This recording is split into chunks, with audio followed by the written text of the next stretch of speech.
Oh. Good afternoon, everyone. I am Amy Dickerson. I'm Kendra Yoch. And welcome to the 5th webinar in our Forensic Educational Equity series. Kendra and I continue to be your moderators for this monthly series that will run throughout the year. During this series, we are exploring how school districts can identify and break down systemic barriers that are depriving our Black and Brown students of equitable educational opportunities, how to more intentionally allocate resources based on need, and use the law as a driver for internal reforms to support our most vulnerable student populations. These conversations may not always be comfortable, but they are critical to helping make meaningful and positive changes in our public school systems. Today, we will continue discussing curriculum and instruction with a focus on meeting the needs of English language learners. We will discuss both the legal issues and the substantive practices central to providing equitable, robust programming for students with diverse language backgrounds.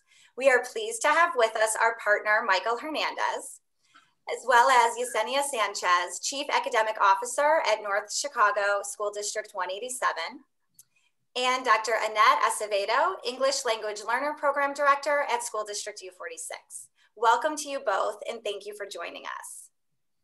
Before we begin, we want to address some general logistics. Please submit your questions through the Q&A function on Zoom. It is much easier for us to keep track of and answer questions there than in the chat. And if you have any follow-up questions, please feel free to contact any of us after the webinar. So let's get started. To get some background, let's begin our discussion by having Annette and Yesenia tell us briefly about the districts that you currently serve and the equity work that's going on in your districts. Annette, would you like to start? Sure. Good afternoon to everyone. Again, buenas tardes a todos. So yes, School District U46, as many may know, we are the second largest district in Illinois, just second to Chicago Public Schools. We have a student body of over 37,000 students, and we serve 35% of our population are English language learners, with about 61% of our population being low income. Within our English language learners program, we serve almost or a little bit over or close to 13,000 students, a little close to 13,000 students. And we're excited because we have one of the largest dual language implementations nationwide. So of those 13,000 students, over 11,800 students are in the dual language program, pre-K through 11. So next year, which is a big celebration for us, we will be pre-K through 12, which is part of our dual language board policy that we adopted several years ago. And we're excited that we're all the way through 12th grade. And in U46, our Spanish speakers are served within the dual language program. That's the TBE model that we follow. In addition to that model, we do have the majority, I guess I would say, of our English language learners are Spanish speakers, but we do have over 100 languages represented in the district. So we have Polish, Urdu, Gujarati, and Tagalog are other high incidence languages for us. And we serve our students with those language backgrounds within a TBE kind of collab model, where we have resource teachers to support the students with those languages with native language support or instruction, along with an ESL certified teacher. So that's a little bit of our district. In terms of equity work, we do have an equity policy. We have, we recently hired for this school year, really excited, an assistant superintendent for equity, specifically to support our work with equity. And so, she's come in and recently hired for the upcoming school year, a director of diversity, equity, and inclusion. So we're excited about that. We will be having an equity audit. Part of the work that she's bringing in is an equity audit. We have had students complete panorama survey that really looks at diversity and inclusion, cultural awareness and action, sense of belonging, students' feelings on or experiences related to discrimination, race, et cetera. So we've got a lot of work in that area going on. And of course, a lot of our sites are doing their own work. So some sites have chosen to do book studies, or principal groups have chosen to do book studies related to, for example, Zaretta Hammond's book on culturally responsive teaching and the brain, or Elena Aguilar's book on coaching for equity, Onward, etc. So just a lot of work, a lot of focus with equity. That's great, thank you. Yesenia, how about you in your district? Thank you. Thank you for having us. Great afternoon. In a very different contrast to U46, I work with North Chicago School District. We're a tiny district, and we are closer to Wisconsin than we are to Chicago. A lot of people will think that we're closer to Chicago, but it's really about 15 minutes from the Wisconsin border. We're a small district, pre-K-12. We have 6 district schools and 2 charter schools. The population among the 6 schools is about 2,600 students. We're home to the Great Lakes Navy base, so we have a good number of military connected students. And so that means that we also have some mobility there, right? And we also expect new military families every year, as every Navy recruit in the country will come through Great Lakes for training, and then several times throughout their career for advancement purposes. A lot of the schools are located at the Great Lakes Navy base. We're about 56% Latino, 31% African American, 7% white, and 6% other. And that's very different. North Chicago historically has been a African American community, and the demographics shifted rather quickly. So this is something new to the community. We're on a community waiver for free and reduced lunch. So typically when you hit 90% of low-income students, you no longer have to fill out the applications. We just have a community waiver. And we are a district that is under state takeover. The state took over in 2012. So that means we have 2 governing boards, an independent authority who oversees everything outside of finance, and a financial oversight panel who solely focuses on the fiscal side of the house. All members on those 2 governing boards are appointed by the state superintendent. And I personally enjoy having appointed boards. I think it makes the work a lot easier.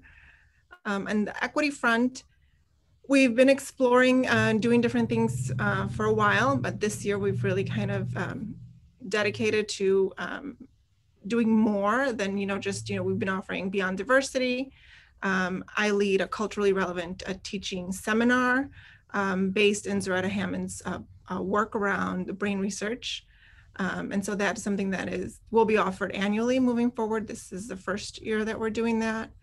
But we partnered with the New York Leadership Academy for an equity audit. And so they're engaging in a qualitative audit as well as a quantitative in 3 areas: discipline, parent engagement, and cultural competence. And so we're looking forward to the findings, and we're going to use that to really drive our action planning moving forward around equity. But yeah, that's about it. Great. It's so nice to hear, like, from really different districts, different sizes and different places, but you guys have, I think, a lot of same overlaps in some of the initiatives and ways that you're approaching this work.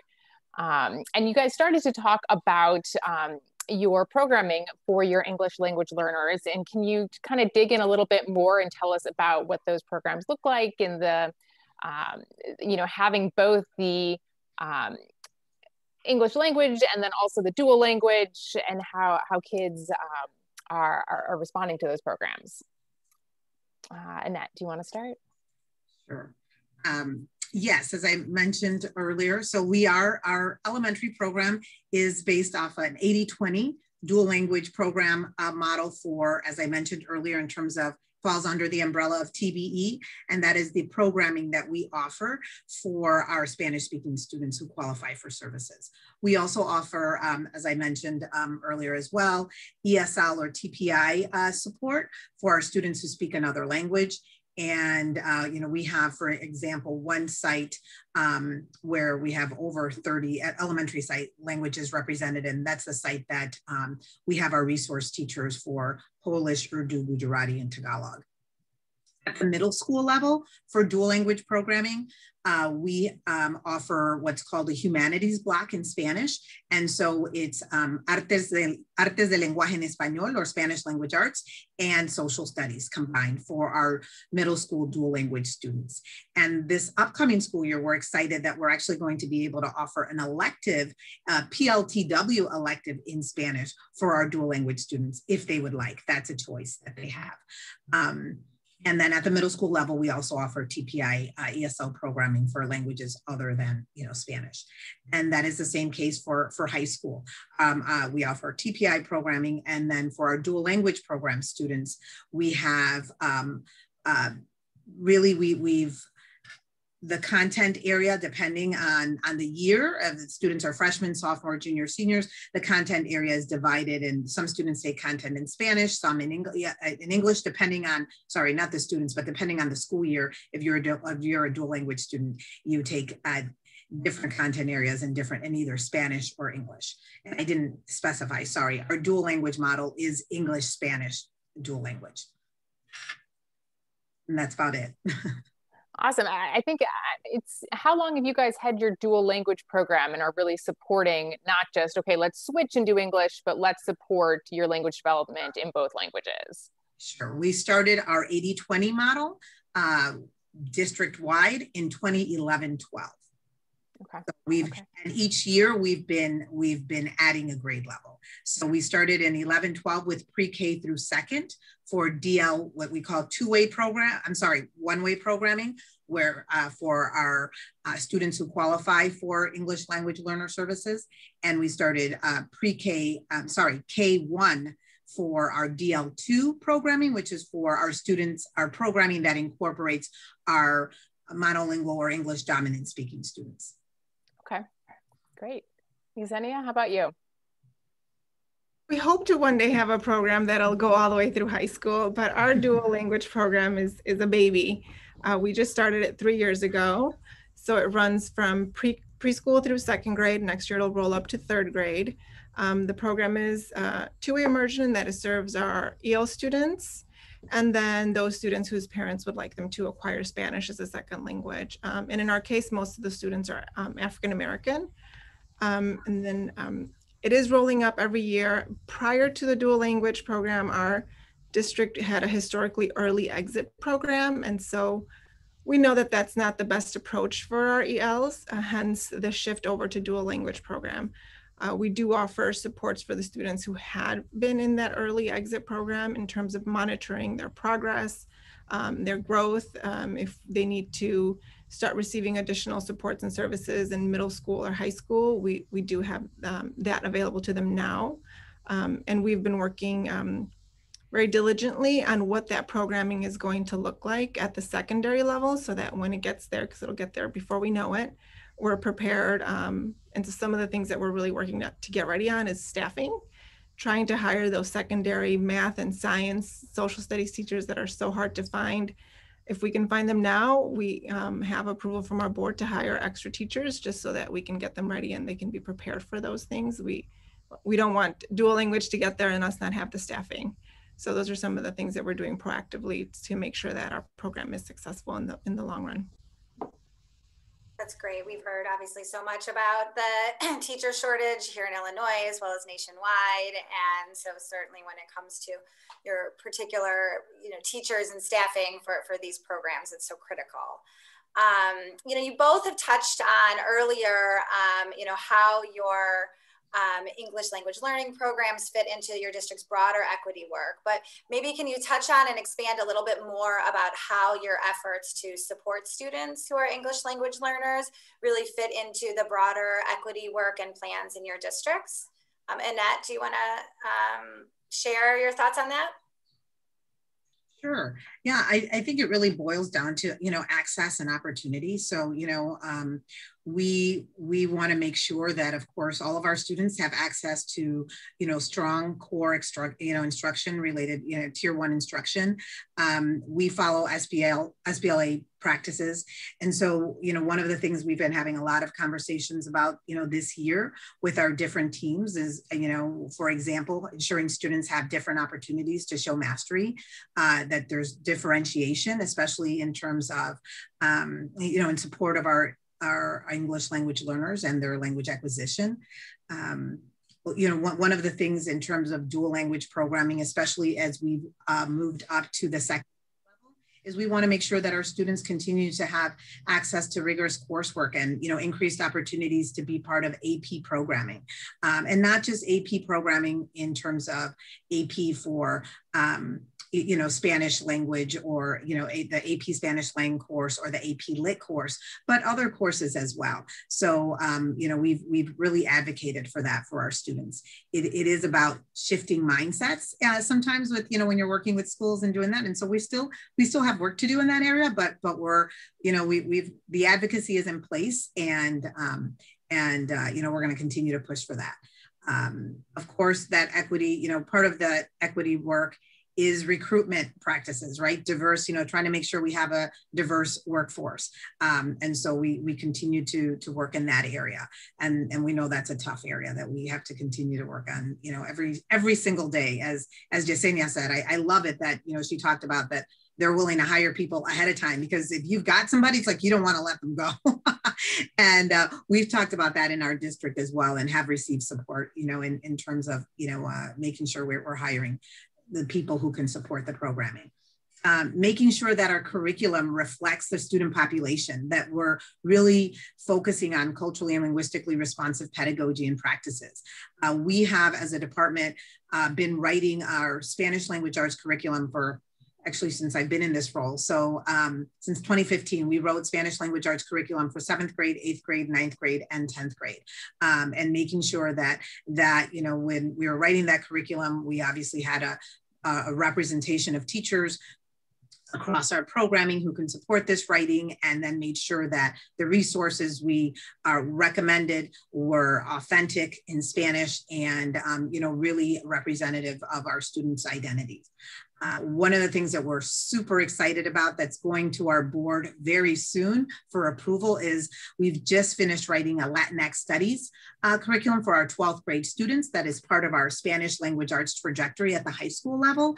And we're really excited about that, because that really, in terms of affirming student identity, which we know is so important for our English learners.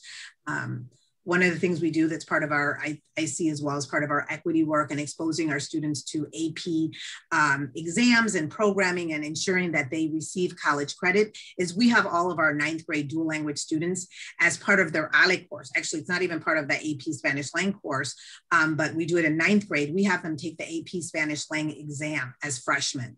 And many of them, earn the 3s, 4, and 5s. Last year, I think our students who took it earned 3, 4, or 5. So that was really exciting. They're already receiving college credit. And then if they don't, they have the opportunity to take the Spanish language arts course as well, advanced placement course, but this is just, an exciting time for us. We have a family welcome center, which is our initial contact for many of our families that come into the district. And we're fortunate to have within that program, we have, it's also part of our district testing hub. And so that's a place where we start with our initial identification, assessment, and placement of students. So ensuring that our students are appropriately placed and receiving the programming that they're entitled to receiving. So that's part of that equity work as well. And resources, I think I mentioned this earlier, but one of the things we've been very intentional about is making sure that our dual language classrooms or the school libraries and our dual language sites have resources that students, that represent our students, and students can see themselves in those mirrors, windows, and sliding doors, right? And so we've invested in buying culturally and linguistically responsive classroom libraries that are diverse. And as I said, not just in language, but with ethnicity, with race, with ability. We're trying to do more of recruitment. It's exciting to hear Yesenia, and maybe one day we can talk about how a lot of your students in dual language are also African African-American students. And so we're, you know, I know that's an area we're trying to do more recruitment with as well. And so I wanted to make sure that the books that are in the classrooms are representative of all of, you know, our students' cultures and races. So those are in, you know, some examples of how we do it. Well, certainly a lot of great examples, and it sounds like, you know, very, very comprehensively, you know, the approach that you're taking is really resulting in a lot of robust programming and efforts at the district. Yesenia, how about your district in North Chicago? So we've focused a lot on tier 1 instruction and just ensuring that we have really strong, rigorous curriculum in place. So we've adopted new core curricula in those 2 areas in the 2018 school year. And so we were really intentional in our selection, making sure that it was culturally relevant, that our students were going to see themselves reflected in the curriculum. And that there was a social justice aspect to it, right? And that it lended itself well to those teaching opportunities in the classrooms. We've also provided culturally relevant independent reading classroom libraries to all classrooms in 2018. As we were making this, you know, curricular shift, we just thought it was a good opportunity to do that. And at the secondary level, we've worked with teams, you know, to make sure that they're picking core texts that our students can relate to. So our freshmen all read Dear America, Notes of an Undocumented Citizen, and they read Stamped, Racism, Anti-Racism in You. And when we made those 2 changes, the engagement in our students was amazing. They were so excited about it. And I think it really helped build that coalition between our Latino students and our African-American students. And they were able to see some connections because typically, you know, we don't teach those things in school. So it was a great selection. We're continuing to work on some of those shifts at the secondary level. I think we've been very intentional in terms of our structuring so that students do have access, like how we structure our day with our dual language, making sure that there's only one transition from Spanish to English, working with our teachers when, you know, they're developing questions, making sure they're text dependent, because once they're not text dependent, we're taking equity away from them, right? The equitable thing is that book in front of them, because some of our students may not have all the background knowledge that sometimes we assume they bring to the table. So really sticking to the resources that you are providing for the students in the classroom when you're looking at assessing or questioning or activities in the classroom, just to kind of ensure that that instructional equity is there for all of our students and they all have access. So we've been doing a lot of work around that. And then some of Zaretta Hammond's work is starting to bleed into the classrooms, and we're spending a good amount of time just thinking about how, you know, learning about how the brain works and how, you know, we can all learn the same way, right? So then starting to work on that mindset, and that's the harder work. So we're kicking it off with some folks that are, excuse me, doing it voluntary, you know, those first adopters, and we're really hoping that will get other folks engaged in some of this work and want to continue it with us. That's great. We had a question come in, if you could repeat the names of the books that you had identified your students are reading. Sure, so one is Dear America, Notes of an Undocumented Citizen. And the other one is Stamped, Racism, Anti-Racism in You. And that's the remix. There's like an adult version and there's the remix more for teenagers. And I think it was last week, the one for younger kids, the one, the blue cover was released. So that's the one I ordered for my 11-year-old. Thank you. That's so great. I love to hear when the kids really engage with it and you can like kind of see the impact that all these efforts are having. That's awesome. Mike, I want to pull you into this. So this is a topic that there's a lot of law surrounding it. There's case law, there's state law. Can you talk to us a little bit about how that law has developed with respect to English language learners? Sure, thank you very much. Honored to be here with the panel. I've had the honor of working with CPS, with U46, with North Chicago, and also when I was at ISB, and then now for the last 20 plus years with the districts. And again, my definition often of equity is compliance plus. It's the enhancement of what you have to do basically for the law. And, you know, almost 50 years ago, the Supreme Court addressed this issue. And what the Supreme Court said in the Lau case in 1974, it said that the San Francisco school system at that time violated the Civil Rights Act of 1964 by denying non-English speaking students of Chinese ancestry a meaningful opportunity to participate in the public education program. How did that manifest itself? Well, the district said that, you know, listen, we're providing the students with the same desks, the same books, the same teachers, and the same curriculum. And that's equity as far as we can see, and that satisfied the statute. And the court said, no, that's not equal treatment. And what the court went on to say is that they have to receive equal educational opportunity, and particularly if the students did not speak English. If English is the mainstream language of instruction, then measures have to be taken to ensure that English is taught to students who do not speak English or are limited English proficient in order to provide an equal access to educational opportunities. So that's our Supreme Court laying the foundation. Then you had the federal legislature, you had our Congress step up, and I know many of our practitioners have seen the EEOA Act, the Equal Education Opportunities Act from 1974. They codified a number of these issues that the Lau decision articulated. This civil rights statute prohibits states, so we're talking about states, school districts, and state boards from denying equal educational opportunity to an individual on account of his or her race, color, sex, or national origin. Again, here's where we get to the immigrant students, our bilingual students, our English language learners.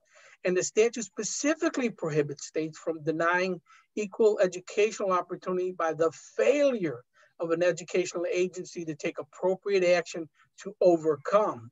The affirmative action has to come now, right? To overcome language barriers that impede equal participation by students in instruction. So they up the requirements, and then, you know, we were quiet for about almost a decade.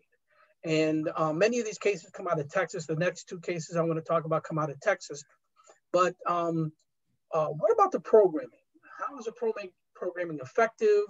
Are these students learning? Is it just input? Is there outcomes? That's when the Castaneda versus Pickard case came out of Texas. It was the Fifth Circuit case. And in Castaneda versus Pickard, the U.S. Fifth Circuit Court of Appeals set forth a three-part test to determine whether a school district takes appropriate actions, the affirmative action, to overcome language barriers. Again, we have to get over the barriers. We talk about barriers a lot in the equity practice. I was been the firm diversities officer for over 10 years, worked with Chicago United to deal with equity issues. And so again, overcoming language barriers that confront language minority students. Here's what the standard is, and I think we're all familiar with this. A program for limited English proficient student is acceptable if, one, it's based on educational theory that is recognized by experts. It can't be just this fly-by-night program. It has to be recognized. The program or practices used are reasonably calculated to effectively implement the adopted theory. So you have to implement this program. You have to make sure you have competent, certified people to implement the program. And then three, the program successfully produces outcomes. We have to have outcomes here, positive outcomes, results that indicate that the language barriers are being overcome. And this is when we talk about assessments and issues like that. Just want to talk about one other issue because it's really important now. We're seeing another resurgence of immigration to America, and that's the Pyler v. Doe case, a Texas case, 1982. And in that case, the Supreme Court ruled that in Pyler v. Doe, that public schools were prohibited from denying immigrant students access to a free and appropriate public education. The question had been, is it only citizens that are entitled to that? The court said, no, that's not how we review that. And just to remind everybody, we have a very strong education article here in our Illinois Constitution. So what the court said in Pyler v. Doe said that undocumented children have the same right to a free and appropriate public education as U.S. citizens and permanent residents. Undocumented immigrant students are obligated, as are all other students, to attend school. So they have to attend school, so they're entitled to the education until they reach the mandated age under state law. And public schools, here's an important piece of this. Public schools and school personnel, this comes into residency questions a lot, but public schools and school personnel are prohibited under Pyler from adopting policies or taking actions that would deny students access to education based on the immigrant status. You can't ask them, are you a citizen? You can't put in some sort of barriers that prevent them from accessing the public education. So that's really the foundation on which many of the programs our panelists talked about were laid at the federal level, and then we have state programs that implement it. Thank you so much, Mike, for that overview and the very clear, elements that we're really having to focus on that these programs need to have in place. So with that backdrop as well, Annette and Yesenia, the law has really focused on creating a baseline of opportunity, as Mike explained, ensuring students are learning English so they can access their education. Can you talk about how your districts are moving from a deficit model where the focus is on the students not being proficient in English to an asset model where students are bringing valuable knowledge and skills? Annette, do you want to start? Sure. So I would say, by nature, dual language programming, right, focuses on assets. It's an asset-based model because, of course, it takes into account students, and in our case here in U46, since Spanish is the target language, if you will. It really takes into account and values the student's home language. So, and funds of knowledge coming from the students, families and culture. We really, one of the things that we have in most of our presentations is CABE's, what California Association of Bilingual Education has indicated in the past, and that it's that no child has to lose a language to learn another language. And we feel very strongly about that. And that is really what drives the work that we do in terms of dual language programming.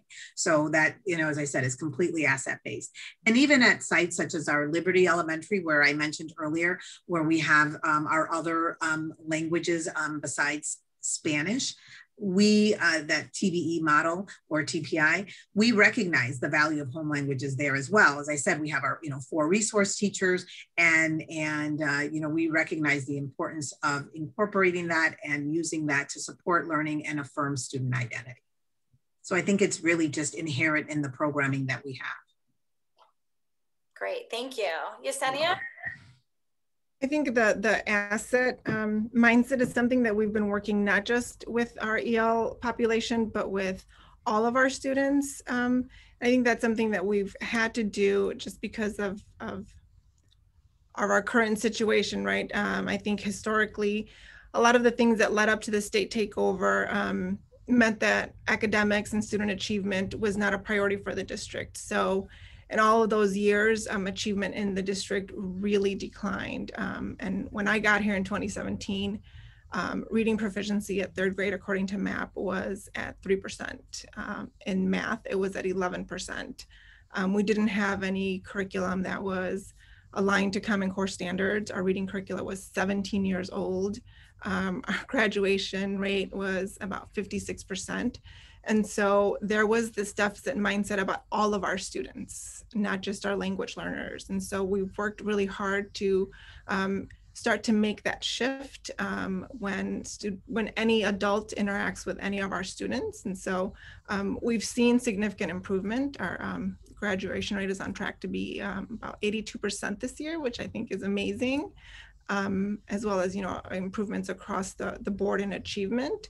And it's through that mindset work and really recognizing the assets that our students bring to the table, working on instructional strategies and how we can leverage those in the classroom so that we can better engage students and connect with them. but also that instructional equity lens of just exposing them to rigorous curriculum, to strong curricula, because that in and of itself will help improve student achievement. So we've done a lot of work with, you know, the opportunity myth. If you haven't read that article, it's wonderful. It just talks about how we shouldn't be really lowering instructional expectations in our classrooms because students are at different levels. We need to differentiate and meet them where they're at, but we shouldn't stop teaching grade level standards in instruction. We need to expose them to that as well, so that there is that instructional equity, and we've done a lot of work around that. I think in terms of our English learners is the development of the dual language program was a big win for the district, and being able to establish that and get it started, but also having to be really mindful of why it's important, not just for our English learners, but presenting a lot of the research from Thomas and Collier of why it is also beneficial for our African-American students. And so having that research in our pocket was essential to getting all of the support that we needed to get the program up and running, and as well as expanding some of the services at the middle school and the high school. That's awesome. We're going to need like some ed notes at the end of this webinar, I think, so everybody knows where to find all the resources you guys have mentioned, because I think those are going to be so helpful for people. And I love also hearing about how the equity work and achievement go hand in hand, right? Like having that equity piece is how we get the achievement, and that's, you know, just so foundational. Mike, talk to us a little bit more about the Department of Education and ISB and how they approach these issues. What requirements do they impose, and kind of what has their guidance been related to enforcement and monitoring compliance for all the technical requirements in this area? Yeah, let me give you some practical advice. We have been involved in litigation. I've seen litigation, state level, federal level. I've been at the other end auditing schools. Records. Student records are a key. The records will tell the state or the feds, because they're really not going to come in and do a lot of interviewing. They may interview some parents. Are the records there to demonstrate that the effective program is being put in place? We'll see two approaches. Either districts have effective programs, but the records are not complete, or they don't have effective programs and the records can't be in there. So let me give you an example, right? When you start from the beginning, you have to identify under the law the students that are eligible, right? ISB requires the district to collect a home language survey for every new student, right? This information is used to count the students whose families speak a language other than English at home, and also helps to identify the students who need to be assessed for English language proficiency, right? And some districts have their own survey. We do not recommend that. You should use the ISB survey. There's 2 questions. It's is a language other than English spoken in your home? Yes or no? What language? That's the first question. Does your child speak a language other than English? Yes or no? What language? If there's an answer yes to either one of those, then the student must be assessed. So that kind of information has to be in there, right? There's certain notifications that have to go out to the parents. That has to be in the record file. And where there gets a little mix-up occurs around this stage is that, well, I'm a parent, I could deny, I could withdraw or make a decision for him not to, I'll waive him being assessed. You can't do that. You have to assess him. You can deny the services, and there needs to be a sheet making it clear that you've denied those services. So here's what we recommend. Do a visit to your programs. Have someone go out there. This is support. When I was at ISB, we didn't want to do gotcha. We had to do some compliance, but we didn't want to do gotcha. So your team should go out there to support them to say, okay, how are the records? Do we have all the information in there? Okay, and then you're going to get a call from ISB, right? Every 3 years, you should be getting a visit. You should be getting an audit. Before that audit happens, then you send out your compliance people. You have to go out there again. And if they're not complying, you have to be accountable. You have to write them up. You have to give them a directive, a plan to address those issues. But if you do those kinds of actions, we believe you'll be in a good place if there's an attempt for enforcement or compliance visit from the state or federal government. Thanks, Mike. You know, Annette and Yesenia, in light of these requirements, we've already talked about, you know, the need for districts to have highly qualified staff to support these students. So can you talk just even a bit more than you already have about your district's efforts to recruit bilingual teachers? Yesenia, do you want to start? Sure. So we do some of the things that everyone does, right? Fighting for tables at the job fairs, trying to make it to colleges to recruit students before they graduate. We partner with ISB for the Teachers from Spain program. This year they're adding Mexico. Hopefully everything goes through and we are able to get some teachers from that. But we also do some recruitment in Puerto Rico.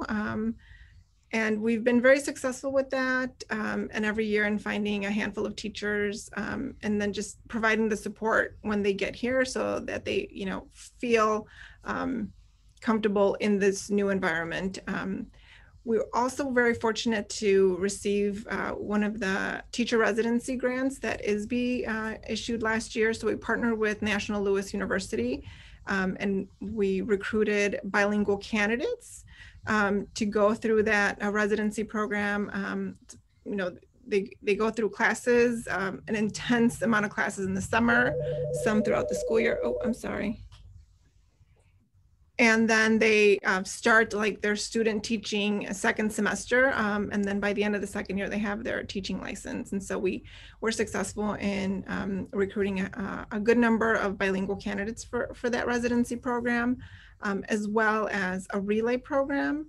And that's targeting more local folks from the North Chicago, Waukegan, Zion area that are interested in serving the community. And we were able to find a handful of bilingual candidates for that as well. And then we've been fortunate to receive some private funding to support our current teachers in attaining their ESL endorsement or bilingual endorsement. And that is something that will be happening annually for a handful of years moving forward. That's great. Annette, what about your district?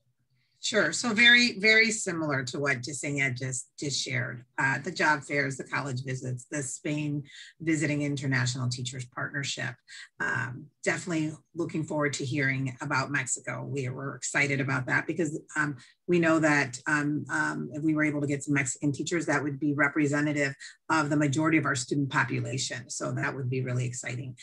We also recruit from Puerto Rico, collaborate with colleges. So, you know, really when we have our student teachers trying to work and keeping our student teachers who've come to support us.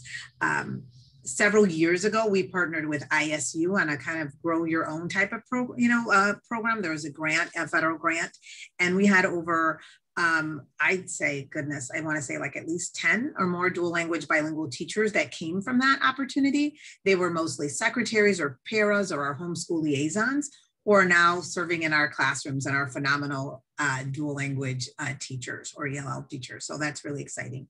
We use our Title III funding to support cohorts for bilingual and ESL endorsement. So for both our TBE teachers with stipulations and our general education teachers. So that's really, you know, exciting. You know, we've partnered with universities like Roosevelt University and also Northern University, NIU, for building dual language teacher capacity. So for example, we were fortunate to partner with Roosevelt in, they have a program that's the only program like it in the Midwest, where teachers can earn a dual language teacher, it's a dual language teacher leadership certification. It's a master's program. It's a master's degree, excuse me. And we're now on our third cohort with that program with Roosevelt University. And that's really exciting because it really builds the capacity and really creates teacher leaders amongst our dual language teachers. And that's what we want, so that then they can, be those leaders at their sites and continue to grow our programming, the capacity of our programming, and of course, support our student outcomes. And we also worked with NIU to develop a Spanish literacy course. So we know that a lot of dual language teachers, right? A lot of our teachers are US born and have never taken a course in Spanish or Spanish literacy. So we wanted to make sure that we offered our teachers that opportunity and worked with NIU in developing this course. And we offered it for the first time in the fall. The feedback was amazing, really positive. And so we're actually offering it again this upcoming fall for our teachers. And I just had an informational meeting about it last week, and a lot of interest amongst our teachers to offer this course. It's taught entirely in Spanish. It's about Spanish literacy. And really what we learned though from it, that I thought it was maybe going to be for a certain profile of teachers, as I mentioned, but we ended up having teachers that also were, educated, born and raised in either, Latin America, Spain, the Caribbean, and also benefited from this course because it's also about really current practices with literacy in Spanish. So we're really excited about that opportunity. That's so great. You guys both have so many initiatives and strategies for recruiting these teachers, which is so great. What about all the other teachers who are teaching in your schools, who are going to be teaching kids who are English language learners, but maybe don't have that background or that endorsement? What do you do to support those teachers, to prepare them to be effective? Are they coming to you from college programs with good background on these issues and these skills, or are you, kind of doing a lot of this work for your teachers once they're already in place? Yesenia, do you want to start? Yeah, I think we have to do a lot of the heavy lifting in the districts. Unfortunately, it's not something that is taught at the university level. I think if you're getting, they should have the opportunity to get their ESL and bilingual endorsement along with their Pell when they're completing the bachelor's. And if they opt for that bilingual path, a course or a series of courses just on Spanish literacy, I think would be extremely beneficial. Maybe Annette should start partnering with other universities to offer this course. I think it's great. You need to sell it to all the universities so they can include it in the bilingual endorsement coursework, Annette. I totally agree. Just to say, the irony is, right, you have a bilingual endorsement, but none of the classes are in Spanish, or in Spanish or bilingually, whatever the other language might be. So it's kind of, that's the irony. So our teachers are excited about that. Yeah, that's exciting. I want to take the class. I feel like when I was a bilingual teacher, I had to teach myself Spanish literacy and the differences and how we learn to read in Spanish versus English. And yeah, it was hard work. So that is really exciting. But like I said, we do have to do a lot of the heavy lifting in the district. So we partner with the Center for Teaching for Biliteracy to provide ongoing professional development and support throughout the school year. One of the things we've done is we have hired dual language instructional coaches, and their sole job is to support dual language teachers. And so that includes leading a monthly PLC with them, going through instructional coaching cycles, but they also provide professional development around specific topics or things that we see as a need. What we're going to be doing next year is adding a layer so that they're providing a foundational professional development around what dual language is, English learner needs to the entire staff of school, so that everybody has an understanding of dual language. We want everybody to be an advocate for English learners, not just the teachers that teach our dual language students. And they also provide support for our principals who are new to dual language, right? We have a new principal coming next year, so they'll get some very targeted professional development and work from the dual language coaches and the multilingual department. Our coaches also, they help from, things that are specific to dual language and English learners, but just general content as well around math and language arts. We have very specific days at the beginning of the year for dual language teachers. We'll have some training just for special ed teachers, some for dual language teachers, as well as throughout the school year. And then we also send our folks over to La Cosecha or the State Bilingual Conference just to support the learning, and because it's continuous learning, and I feel like there are sessions that you go to year after year and you always learn something new. You've never learned everything. And so we try to provide as much support as possible. That's great. It's definitely an ongoing process, especially, as kind of teaching methods evolve and as your student population evolves, our staffs can always be learning more. Annette, can you talk a little bit about what's going on at U46? Sure. So very similar work. So that's exciting to see. A lot of similarities. I would say, you know, we also provide intensive professional development for all new dual language hires.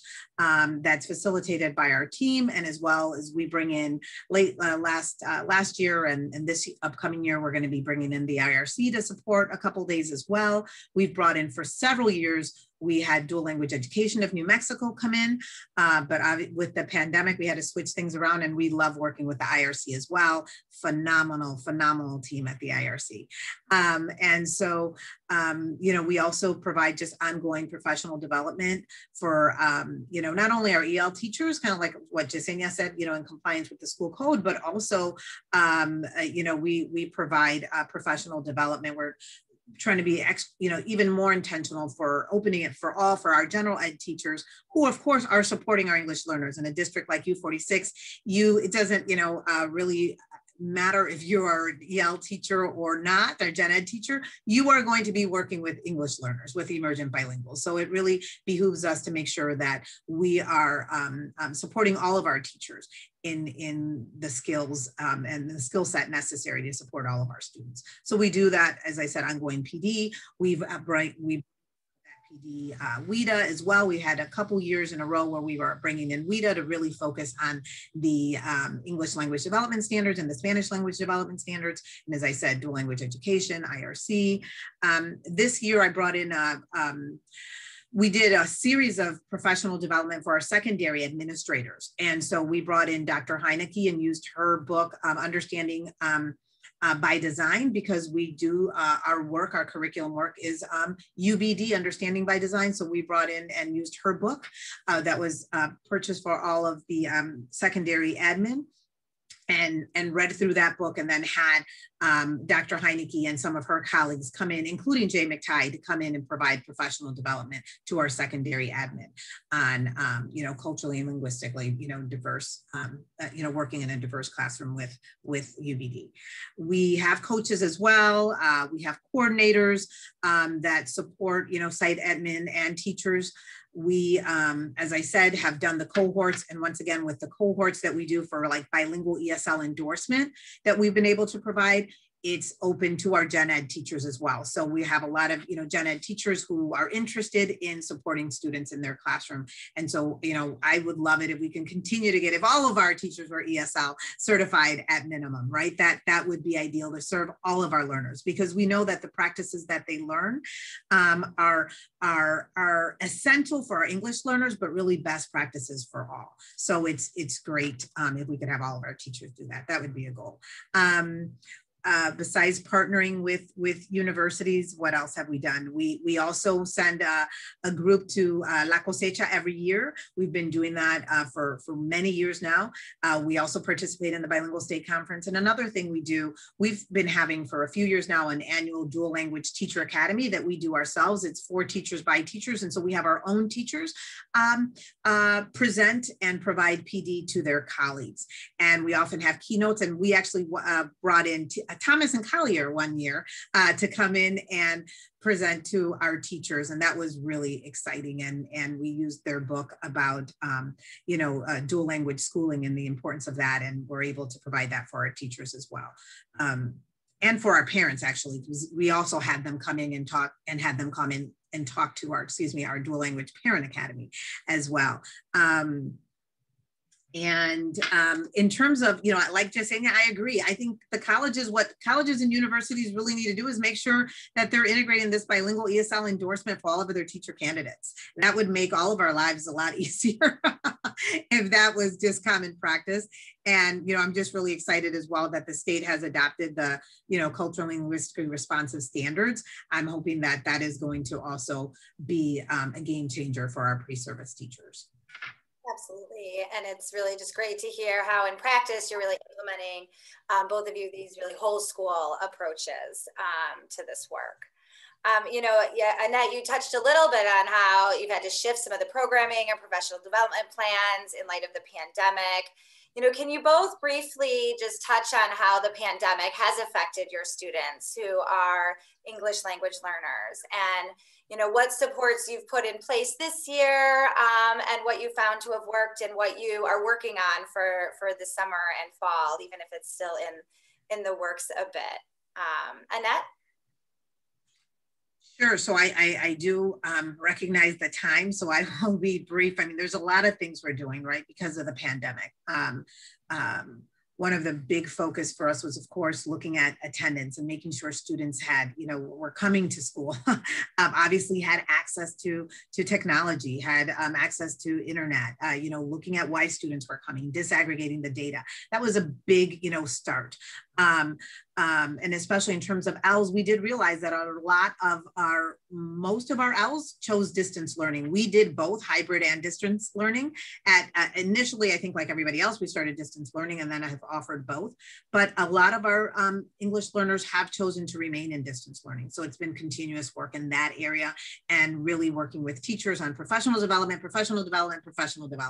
That is just what we have been doing, and not just on technology. Of course, that's been a key piece, but on SEL, right? That's been huge, focusing on that social emotional learning, that self-care, equity, priority standards, SBLA practices. So all of those things. And then summer school programming right now. That's our big thing right now, is how are we going to support our students in summer school, and providing a lot of opportunities in summer schools for our K through 6, for our students who are transitioning, who maybe haven't, because they transitioned this year, haven't been in their building, in a middle school building or a high school building. And so how do we transition from, 6th to 7th or 8th to 9th grade, or those 12th grade students? So I just try to sum that up very quickly. Well, thank you. I think this is something that we've had to deal with a lot in terms of attendance. North Chicago was a community where the incidence rates were really high. I think there are many factors that came into play there, but the majority of our families are low income, right? And so they didn't have the option to work from home. They were having to go out and work in the grocery stores or the restaurants or the factories.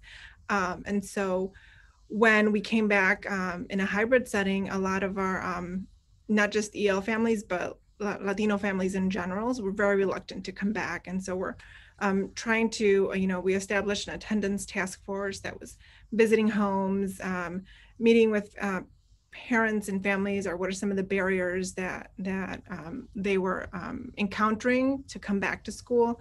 And right now we're really planning around how we're going to re-engage a lot of those families back into school, just because so many of our kids live in multi-generational homes.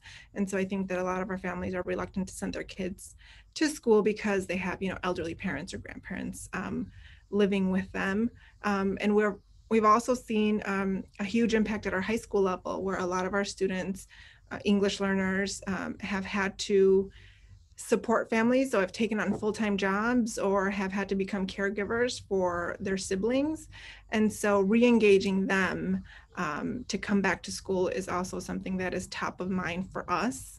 And so right now we're trying to get as creative as possible, and is it possible for us to find a private family foundation that is going to be willing to pay a stipend to students. So listen, we're going to give you, how much do we have to give you every month so that you no longer have to go work full time and you can just dedicate yourself to school, is one of the options that we're exploring. Flexible scheduling at the schools, at the high school, so that, they can come to class later in the day. Just different ways that we can accommodate the needs that they have. We realize that once they enter the workforce, it's going to be really hard for us to bring them back into school. So that's been top of mind for us. Another thing was tech. We were not a one-on-one district before this happened. Only the high school was, but we were able to do it and roll it out in 3 months, secure several grants to pay for all the devices and to pay for hotspots throughout the community. So that was something that we also engaged in. And then summer school, we're going to offer an extensive 8-week full-day summer school program for our students. So there's a lot of planning to be done, or that has been done there, so that we can launch on June 7th. Wow, yeah, the re-engagement is just such a huge piece, and it's really great to hear those innovative efforts that you guys are undertaking to get kids back involved in school.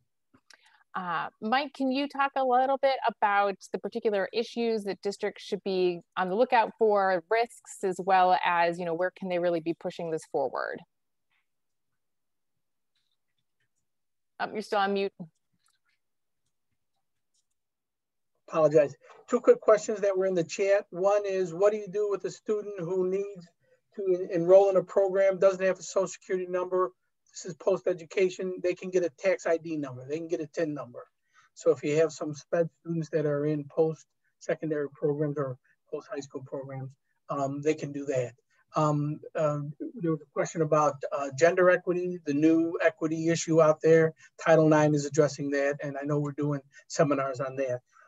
My mother was a bilingual teacher. When she taught in Chicago, she taught in a mobile.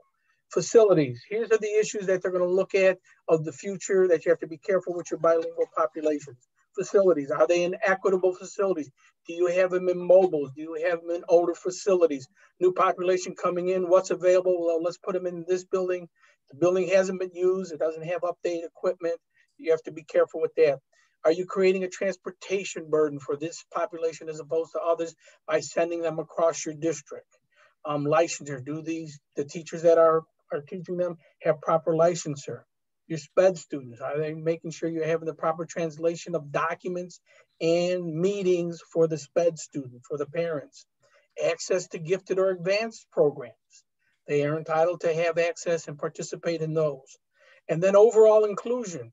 If your students are segregated, if they're all in one building, we have to look at that, right? Because part of the inclusion is they need to interact with general ed students. And then finally, again, how to enhance equity? As we're closing up here, school board representation. How do we get some representation from that community onto the school board? That's important to do. If you're doing caucuses and they don't have access to the caucuses, they're never going to get the representation. So. Yeah, that leadership piece is so critical of getting that representation there. Thank you. And thank you to everybody for joining us today. We're so grateful to Dr. Acevedo and Ms. Sanchez and to our partner, Mike, for sharing your experiences and insights with us. If listeners have questions, want to discuss how to tackle this as an administrator in your district, you can reach out directly to Annette and Yesenia. I'm sure they're also happy to provide you with links to the articles and books that they referenced today too. And if you have legal questions or concerns, of course, reach out to any of us at Franzic. This work really is an ongoing process. So we want to hear from you. What's going well at your district? What other issues should we be thinking about and addressing in this series?